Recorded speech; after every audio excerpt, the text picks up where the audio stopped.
সাহাবী আসে নবীর কাছে জিহাদের বায়াত করার জন্য, বায়াত হওয়ার জন্য। কিন্তু নবীজি দেখছেন এই সাহাবীর মধ্যে একটা সমস্যা আছে, যে সমস্যাটা তার অন্যান্য ইবাদত কবুল না হওয়ার জন্য মাধ্যম হইয়া দাঁড়াইবে।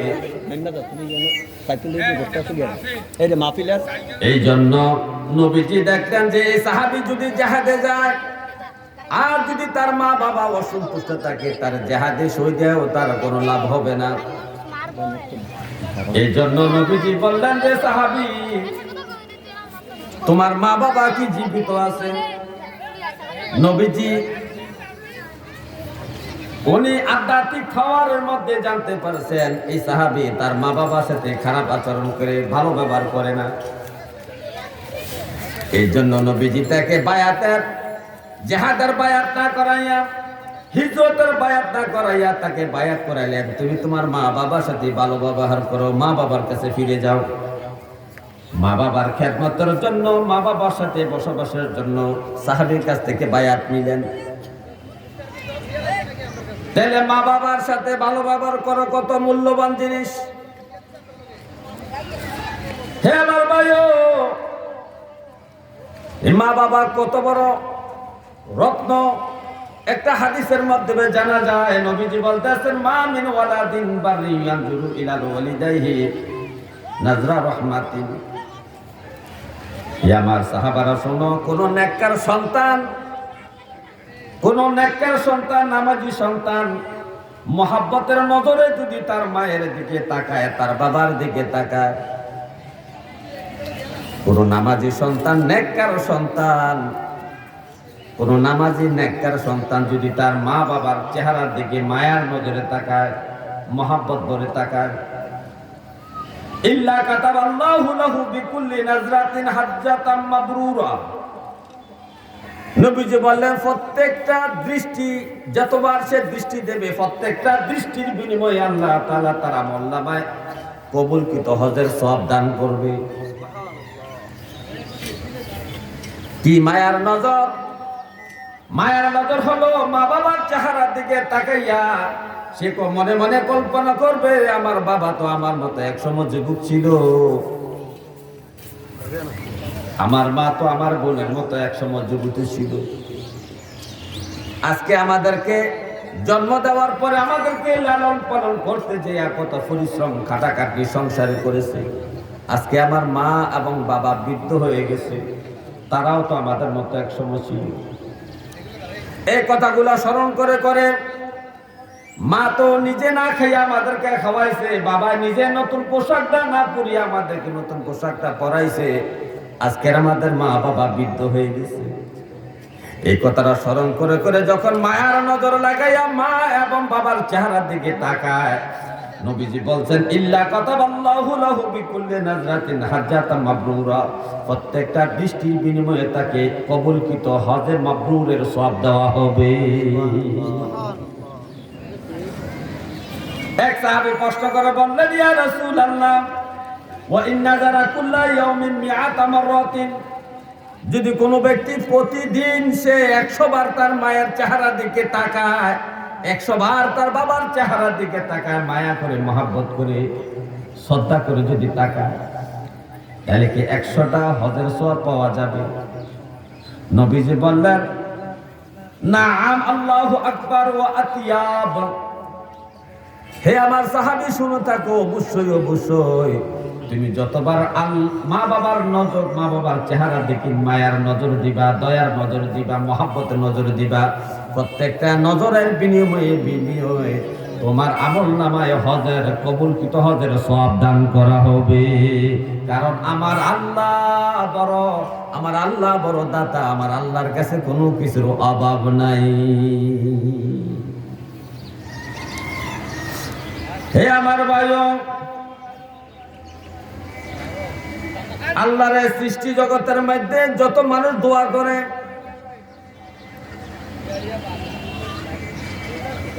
এই সমস্ত মানুষের মধ্যে 3 শ্রেণী মানুষের দোয়া নবীজি বলছেন লা শাক্কা ফি। কোনো সন্দেহ নাই তাদের দোয়া 100% কবুল হয়। এই দুনিয়ার মধ্যে যত মানুষ আছে, এই মানুষের মধ্যে 3 শ্রেণী মানুষের দোয়া 100% আল্লাহ কবুল করে নেন। অর্থাৎ 3টা ব্যক্তি হলো মুস্তাজাবুদ দাওয়া। মুস্তাজাবুদ দাওয়া ছিলেন আম্বিয়া কেরাম, মুস্তাজাবুদ দাওয়া ছিলেন মুহাম্মদুর রাসূলুল্লাহ সাল্লাল্লাহু আলাইহি ওয়াসাল্লাম। এরকম মুস্তাজাবুদ দাওয়া ছিলেন অনেক আউলিয়া কেরাম।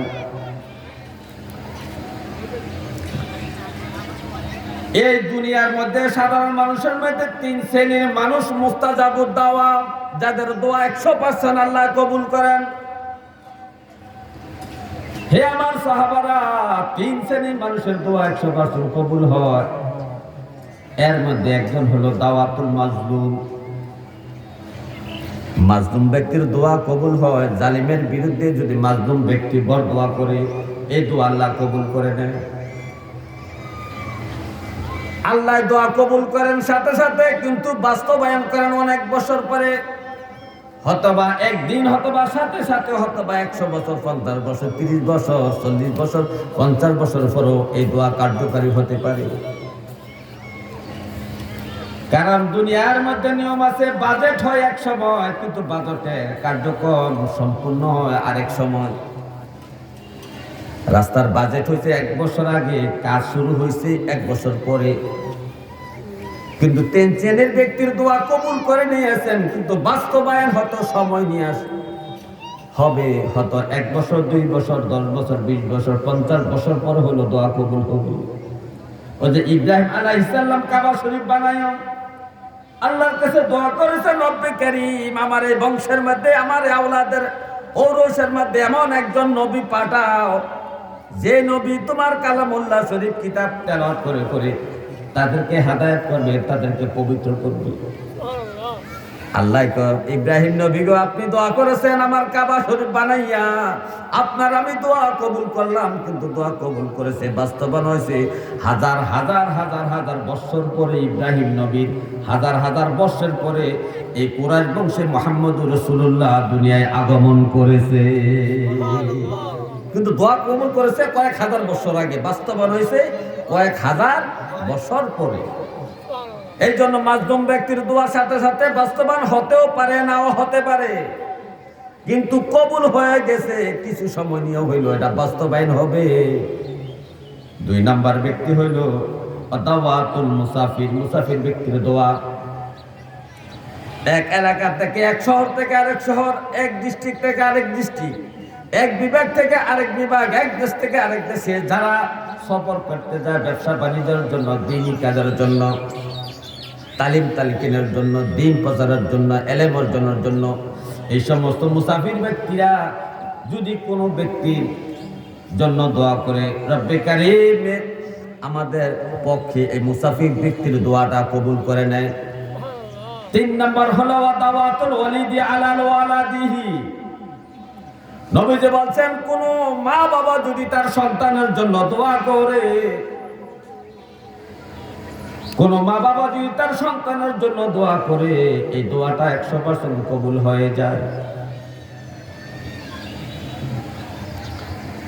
100% এই দোয়াটা কবুল হয়ে যায়। এই জন্য মা বাবার কাছ থেকে বরদোয়া না নিয়ে ভালো দোয়া নেওয়ার আমরা চেষ্টা করতে হবে, ভালো দোয়া আমাদেরকে নেওয়ার চেষ্টা করতে হবে। হে আমার ভাইও, নবীজি এক হাদিসের মধ্যে বলেন, ইন্নাল আবদা লা ইয়ামুতু ওয়ালিদাহু আও আহাদুহুমা ওয়া আন্নাহু লাহুমা আক্কু। যদি কোনো অবাধ্য সন্তান পিতামাতা ইন্তেকালের পরে কোন ব্যক্তি মা বাবার সাথে খারাপ আচরণ করেছে, কিন্তু সে বুঝতে পারে নাই যে আমি তো আমার মা বাবার সাথে এটা খারাপ করেছি, সে মনে মনে ভাববে যে এটা আমি ভালো করেছি, আমার বাবা ভুল করছে, আমি ভুলের শাস্তি দিয়েছি, আমার মা অন্যায় করছে, অন্যায়ের প্রতিবাদ করেছি, এটা সে মনে মনে ভাবে। কিন্তু সে যে অবাধ্য হয়ে গেছে, সে যে মা বাবার বরদোয়ার অংশীদার হয়ে গেছে সে এটা বুঝতে পারে না, কিন্তু মা বাবার মৃত্যুর পরে সে হঠাৎ করে বুঝতে পারে আসলে আমি তো ভুল করেছি, মা বাবা শুন। তো নবীজি বলছেন এরকম যদি কোনো ব্যক্তি আমার উম্মতের মধ্যে থাকে তাহলে আমার এই উম্মতের কাজ হলো ফালা ইয়াজালু ইয়াদউলাহুমা ইয়াস্তাগফিরুলাহুমা, এই ব্যক্তিটা তার মা বাবার মৃত্যুর পরে এই অবাধ্য সন্তানরা মা বাবার জন্য দোয়া করবে, মা বাবার জন্য ক্ষমা চাইবে, আল্লাহর কাছে মা বাবার জন্য বেশি বেশি দোয়া করবে, আল্লাহর কাছে মা বাবার গুনাহ মাফের জন্য ক্ষমা চাইবে। তো নবী যে বলে কতক্ষণ পর্যন্ত চাইবে? নবী বলেন হাত্তা ইয়াকতুবুল্লাহু বাররান, যতক্ষণ পর্যন্ত না এই ব্যক্তিকে আল্লাহ নেককার বলে ঘোষণা দিবেন ততক্ষণ পর্যন্ত তোমার জীবন, তোমার মৃত্যুর আগ পর্যন্ত, জীবন যতক্ষণ থাকবে মৃত্যুর আগ পর্যন্ত মা বাবার জন্য দোয়া এবং ইস্তেগফার তোমাকে করতে হবে। তুমি যদি এটা এই অবাধ্য হওয়ার পরে যদি তুমি এটা না করো তাহলে তোমার উপায় থাকবে না। তারপরে নবীজি বলেন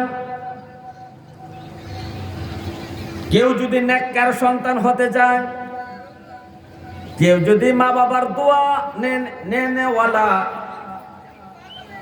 দোয়াগির মা বাবার দোয়া যদি কেউ পেতে চায়, নেককার সন্তান যদি কেউ হতে চায়, আমার উম্মত তোমরা একটা কাজ করবা, মান যারা কাবরা ওয়ালিদাইহি ফি কুল্লি জুমআতিন, হে আমার উম্মত প্রতি শুক্রবারের দিন তোমার মা বাবার কবর জিয়ারত করবে। গফারাল্লাহু ওয়া কাতাবা বাররান, এবং মা বাবার কাছে তুমি দোয়া করবে, মা বাবার জন্য ক্ষমা চাইবে, মা বাবার জন্য তুমি মাগফিরাত কামনা করবে। এটা যদি তুমি করতে পারো প্রতি শুক্রবার, যদিও তুমি মা বাবার সাথে তুমি অন্যায় অপরাধ করে থাকো, মা বাবার সাথে খারাপ আচরণ করে থাকো, এইটা মা বাবা জীবিত থাকা অবস্থায় বুঝতে পারো না, কিন্তু মা বাবার মৃত্যুর পরে তুমি বুঝতে পারছো এটা এই আচরণটা আমার মা বাবার সাথে আমার বেয়াদবি হয়েছে, এটা যদি তুমি বুঝতে পারো তখন তোমার কাজ হলো প্রতি শুক্রবার মা বাবার কবর তুমি জিয়ারত করবে। জিয়ারত করে মায়ের জন্য বাবার জন্য আল্লাহর কাছে কাঁদবে, আল্লাহর কাছে ক্ষমা চাইবে মা বাবার জন্য, আল্লাহ আমার মা বাবাকে ক্ষমা করে দেন, আমার মা বাবাকে আপনি মাফ করে দেন। তুমি যদি প্রতি শুক্রবারের এই আমলটা করতে পারো, যদি তুমি দুনিয়ায় অবাধ্য ছিলে, কিন্তু এক সময় এই কর্মটা এই আমলটা করার কারণে কাতাবা বাররান তোমাকে নেককার হিসাবে গ্রহণ করা হবে, নেককার হিসাবে গ্রহণ করা হবে। হে আমার ভাই গভীর মনোযোগ, মা বাবার সাথে খারাপ আচরণ করা যাবে না, মা বাবার সাথে ভালো ব্যবহার আমাদেরকে করতে হবে। কিন্তু দুঃখের বিষয় আজকে আমাদের সমাজের যুবকরা মা বাবার হক বোঝে না, মা বাবার হক বোঝে না, তার জন্য আমরা দায়ী। এটা আমাদের ব্যর্থতা, হাসরের মাঠে আমাদেরকে আল্লাহর কাছে জবাবদিহি করতে হবে। কেন করতে হবে? আমরা ছোটকালে দেখেছি মাহফিলের মধ্যে বিভিন্ন বিষয় আলোচনা করা হতো, যেমন 12 চান্দার খুতবার মধ্যে 60টা খুতবা দেওয়া আছে, 60টা খুতবার মধ্যে 60টা বিষয়ের উপর আলোচনা করা হয়েছে। কোন খুতবা মা বাবার হক, কোন খুতবা প্রতিবেশীর হক, কোন খুতবা স্বামী স্ত্রীর হক, কোন খুতবা সন্তানের হক, কোন খুতবা হালাল হারামের বিষয়ে আলোচনা করা হয়েছে। এভাবে বিভিন্ন বিষয়ের উপর করে 60টা খুতবা বছরে দেওয়া হয় জুমার মসজিদের মধ্যে। কিন্তু এইরকম ভাবে আগেকার যুগের মাহফিলগুলোর মধ্যে এই সমস্ত আলাপ আলোচনা বেশি হইতো, এই সমস্ত ওয়াজ হইতো, যার কারণে মানুষ আমল একটা পরিবর্তন হয়েছিল। কিন্তু বর্তমানের মাহফিলগুলোর মধ্যে এমন নয়। হে আমার ভাই, নবীজি ইন্তেকালের আগ মুহূর্তে, নবীজি সোমবার ইন্তেকাল করেছেন। ইন্তেকালের আগ মুহূর্তে নবীজি সকালবেলা নবীজি ফজরের নামাজ পড়ার সাহাবীদের দৃশ্যটা দেখলেন হুজরা শরীফ থেকে। দেখার পরে এরপরে নবীজি একটু নিজেকে সুস্থতা বোধ করলেন। কিছুক্ষণ পরে নবী আবার অসুস্থ হয়ে গেলেন। অসুস্থ হয়ে নবীজি শুয়ে আছেন আর চোখে মুবারক দিয়ে পানি ঝরঝর করে ঝরছে। আর জিব্রাইল তো নবীজির কাছে অলরেডি এক আশা দেওয়ার মধ্যে আছেন, কারণ আল্লাহ অপেক্ষা করতেছে কখন আমার হাবিব আমার কাছে চলে আসবে, আমার বন্ধু আমার কাছে কখন চলে আসবে। আল্লাহ অপেক্ষায় আছে। জিব্রাইল বারবার নবীজির কাছে আসেন, আসতেছেন আবার যান, আবার আসতেছেন আবার যান, আবার আসতেছেন আবার যান। কিন্তু জিব্রাইল দেখলেন নবীজির চোখ মোবারক দিয়ে একটু পানি বাইর হইছে। নবীজিকে চিন্তিত দেখা যাচ্ছে, টেনশনের মধ্যে নবীজি আছেন। জিব্রাইল প্রশ্ন করে, ইয়া রাসূলুল্লাহ, আপনার তো এই সময় আপনার টেনশন থাকার কথা না, আপনি তো রব্বে কারীমের দিদারে যাবেন। যে আল্লাহ আপনার দিদারের অপেক্ষায় আছে আরশে আজিমে, আপনি সেই মাওলার দিদারে যাবেন, আপনি তো আনন্দিত হওয়ার কথা, কিন্তু কেন আপনি টেনশন করতেছেন? চোখ দিয়ে এখন আপনার পানি বাইর হচ্ছে। নবীজি বলেন, ভাই জিব্রাইল, আমি জীবিত অবস্থায় থাকতে আমার উম্মত যখন অন্যায় করতো, অপরাধ করতো, গুনাহ করতো, আমার কাছে আইয়া তওবা করতো, আমি আল্লাহর কাছে আমার উম্মতের পক্ষ থেকে মাফ চাইতাম যে আল্লাহ আমার এই সাহাবীকে আপনি মাফ করে দেন, আমার উম্মতকে আপনি মাফ করে দেন। আমার উম্মতকে আমি তালিম তালকিন দিয়েছি। আমার উম্মত যারা দাঁড়িয়ে রাখতে চায় না, আমি দাঁড়িয়ে রাখার জন্য তাদেরকে পরামর্শ দিয়েছি, দাজির ফজিলত বুঝাইছি। মা বাবার সাথে আমার সাহাবারা যখন কোন অন্যায় করতে চাই, তখন আমি সাহাবীকে বুঝাইছি যে মা বাবা কত বড় ধন, কত বড় রত্ন মা বাবা। আমার সাহাবীকে বুঝাইয়া মা বাবার প্রতি ভালো আচরণ করনেওয়ালা আমি বানাইছি। আমার সাহাবীদেরকে আমি নামাজ শিখাইছি, রোজা শিখাইছি, নামাজের ফরজ করা শিখাইছি, বিভিন্ন তালিম তালকিন দিদি যত মাসলা মাসালা আছে সব কিছু আমার সাহাবীদেরকে আমি শিখাইছি। কিন্তু আমি যদি চলে যাই, আমার এই উম্মতকে কারা এই তালিম তালকিন দিবে, কারা তাদেরকে বুঝাইবে দাড়ি সম্পর্কে, নামাজ সম্পর্কে, রোজা সম্পর্কে, পর্দা সম্পর্কে, হালাল হারাম সম্পর্কে, মা বাবার হক সম্পর্কে, সন্তানের হক সম্পর্কে, পাড়া প্রতিবেশীর হক সম্পর্কে, হালাল কামাই রুজির বিষয়ে, জান্নাত জাহান্নামের বিষয়ে কারা আমার উম্মতদেরকে বুঝাইবে আমি চলে গেলে? এই জন্য আমি টেনশন আছি। জিব্রাইল বলে, ইয়া রাসূলুল্লাহ, আপনি টেনশন করার কারণ নাই, আমি এখন আবার ফিরে আসছি। আমি রব্বে কারীমের কাছে জেনে আসতে চাই যে আপনার পরে আপনার উম্মতকে কারা দেখাশোনা করবে, এই উম্মতের জিম্মাদারি কাদের উপরে দেওয়া হবে। তখন জিব্রাইল আল্লাহর কাছে চলে গেলেন, আল্লাহর কাছ থেকে সব কিছু ঘটনা বললেন। বলার পরে জিব্রাইলকে যা কথা বলেছেন আল্লাহ তাআলা ওই কথাটাই আবার নবীর কাছে মদিনা শরীফে আসলেন, নবীর হুজরা শরীফের মধ্যে নবীকে জানানোর জন্য। নবীজির কাছে এসে বলতেছে, ইয়া রাসূলুল্লাহ, আল্লাহ বলছে আপনার টেনশনের কোনো কারণ নাই, আপনি আপনার মালিকের দিদারে আপনি চলে যান, আপনার টেনশনের কারণ নাই। এই আপনার এই উম্মতকে হেদায়েতের জন্য, তালিম দেওয়ার জন্য আপনি আপনার সাহাবীদেরকে যেভাবে তালিম দিয়েছেন, যেভাবে দিন বুঝাইছেন, যেভাবে নামাজ বুঝাইছেন, যেভাবে হালাল হারাম বুঝাইছেন, যেভাবে পর্দা পুষ্টা বুঝাইছেন, যেটা স্বামী স্ত্রীর হক যেভাবে বুঝাইছেন, হজের সম্পর্কে যেভাবে বুঝাইছেন, রোজার সম্পর্কে যেভাবে বুঝাইছেন, যাকাতের সম্পর্কে যেভাবে আলোচনা করেছেন, এই সমস্ত দিনই তালিম তালকিনের দায়িত্ব আপনার উম্মতের উলামায়ে কেরামের উপর আল্লাহ দিয়ে দিয়েছে।